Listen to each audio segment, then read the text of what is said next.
रसूलपुर गांव की गलियों में सूरज डूबने से पहले ही सन्नाटा पसर जाता है। घरों के दरवाजों में अंदर से कुंडियां लग जाती है। गांव के लोग उगता हुआ सूरज तो देख सकते हैं, लेकिन डूबता सूरज देखने का मतलब उनके लिए मौत को गले लगाने वाला होता है। राजेश को लग रहा था कि आज उसने खुद मौत को गले लगा लिया है। सूरज ढलने वाला था और वो अभी भी अपनी पत्नी मीरी के साथ रसूलपुर की सुनसान सन्नाटे भरी सड़क पैदल चला आ रहा था। वो जल्दी जल्दी चलते हुए कुछ बड़बड़ाए जा रहा था, जिससे उसकी घबराहट और भी बढ़ती जा रही थी। राजेश ने पीछे मुड़कर देखा तो मीरा अभी भी उतनी फुर्ती से नहीं चल रही थी।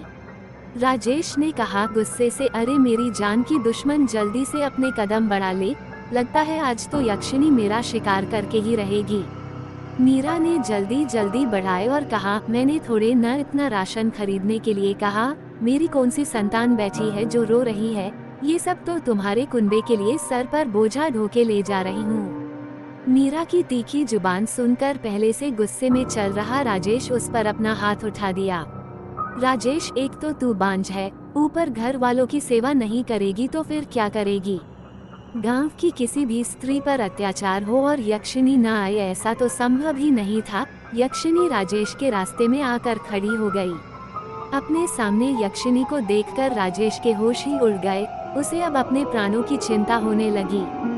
वो हाथ जोड़कर यक्षिणी से अपने प्राणों की भीख मांगने लगा। यक्षिणी ने कहा डरावनी आवाज में, अगर तेरी पत्नी माँ नहीं बन सकती तो इसमें उसका क्या दोष है। तू उसे प्रताड़ित करता है, तेरे परिवार वाले उससे गधों को तरह काम लेते हैं और 2 साल बाद उसके साथ भी वही करोगे जो 10 साल पहले एक निर्दोष निर्बल अबला के साथ तुम गांव वालों ने किया था। याद करो उसे तुमने कितनी दर्दनाक मौत दी थी। वो अपने ऊपर जुल्म न करने की भीख मांगती रही और तुम उस पर पत्थर बरसाते रहे। राजेश यक्षिणी के पैरों में गिर गया और अपने किए पर शर्मिंदा होकर उससे माफी मांग रहा था। राजेश, मुझे माफ कर दो, मैं पूरे गांव में चिल्ला चिल्ला कर कहूंगा कि तुम्हारे साथ नाइंसाफी हुई है। यक्षिणी जोर जोर से हंसने लगी, तू मुझे इंसाफ दिलाएगा? हा हा हा, याद रखना पूरा गांव इसका खामियाजा भुगतेगा। यक्षिणी ने राजेश को उसकी गर्दन से पकड़ के आसमान में उछाल दिया। यक्षिणी जोर जोर से हंस रही थी। हा हा हा, राजेश के मुंह से जोर की चीख निकल रही थी। उसकी चीख इतनी तेज थी कि गांव के लोग घरों के अंदर उस चीख को सुन सकते थे। ये चीख लोगों के अंदर डर और भय को और भी बढ़ा दिया था।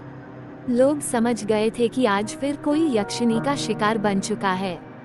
राजेश आसमान से उल्टा सर के बल जमीन पर आकर गिरा। उसकी गर्दन टूट जाने की वजह से मौत हो गई।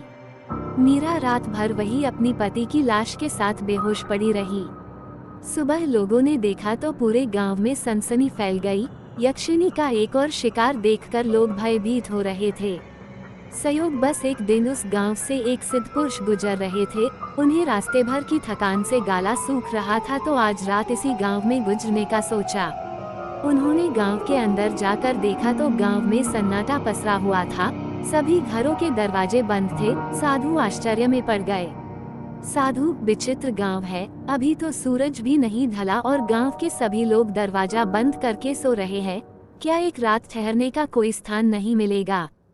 फिर साधु ने एक घर का दरवाजा खटखटाया। अंदर से आवाज आई, डरते हुए, जी कौन है दरवाजे पर? साधु, मैं एक साधु हूँ, दरवाजा खोलो, मुझे पीने का पानी चाहिए। रजनी ने फिर से पूछा कांपती हुई आवाज में, क्या आप वाकई में बाबा है? साधु, डरो नहीं बेटा, मैं एक सिद्धि प्राप्त साधक हूँ। रजनी दरवाजा खोला और साधु को पीने को पानी दिया। साधु, ये गांव अजीब नहीं है, इतना सन्नाटा और सभी लोग शाम होने से पहले ही घरों के अंदर बंद है। रजनी ने साधु को अंदर आने को कहा। फिर साधु को उसने यक्षिणी के बारे में बताया। रजनी, बाबा, सूरज ढलने के बाद यक्षिणी गांव की गलियों में घूमती है। घर से बाहर अगर कोई मर्द मिला तो उसे उठा के ले जाती है और दर्दनाक मौत देती है। साधु ने गांव को यक्षिणी के प्रकोप से मुक्त कराने का वादा किया और बरगद के पेड़ के नीचे बैठकर मंत्र उच्चारण करने लगे। यक्षिणी अपना शिकार बनाने के लिए साधु तक पहुंच गई, लेकिन साधु ने अपनी सिद्धि प्राप्त शक्तियों से यक्षिणी को अपने मंत्रजाल में बांध लिया था।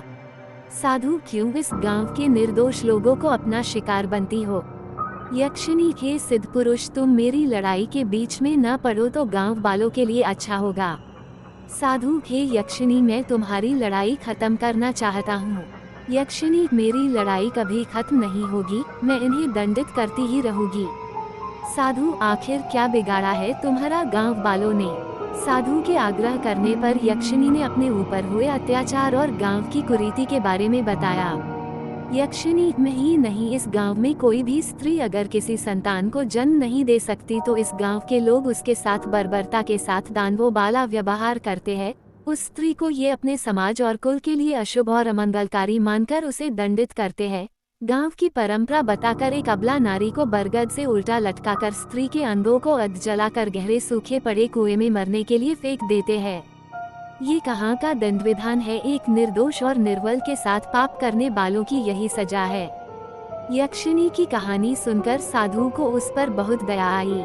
साधु, तुम्हारे अतीत के बारे जानकर मुझे तुम्हारे लिए बुरा लग रहा है। तुम्हारे साथ गांव वालों ने बहुत बुरा किया, लेकिन कब तक दंड देती रहोगी? अब तुम इन्हें माफ कर दो, मैं तुम्हें मोक्ष प्राप्ति की विधि कराऊंगा। यक्षिनी को साधु की बात समझ आ गई। वो इस गांव को अपने साये से मुक्त करने के लिए तैयार तो हो गई, लेकिन एक शर्त पर। साधु, कैसी शर्त? यक्षिनी, गांव में किसी भी स्त्री के साथ उत्पीड़न और इस तरह की बर्बरता दोबारा न दोहराई जाए। गांव के मुखिया ने आगे आकर हाथ जोड़कर यक्षिनी से अपने पाप कर्मों के लिए क्षमा मांगी और भविष्य में समाज की सभी स्त्रियों को उनके हिस्से का सम्मान देने का वादा किया। यक्षिनी को मोक्ष प्राप्त कराने के लिए उस सूखे कुएं से यक्षिनी के अवशेषों को निकालकर विधि पूर्वक नदी में प्रवाहित किया गया। सुना है उसके बाद गांव में फिर ऐसी कोई भी वारदात सुनाने को नहीं मिली। शायद यक्षिनी को मुक्ति मिल गई थी। एक बुरी कुप्रथा के चलते गांव के सैकड़ों निर्दोषों को जान गंवानी पड़ी। हर इंसान को जीने का अधिकार है, उसे उसके अधिकार से वंचित न करे। सावधान रहे, अंधविश्वास को अपने अंदर न पनपने दे।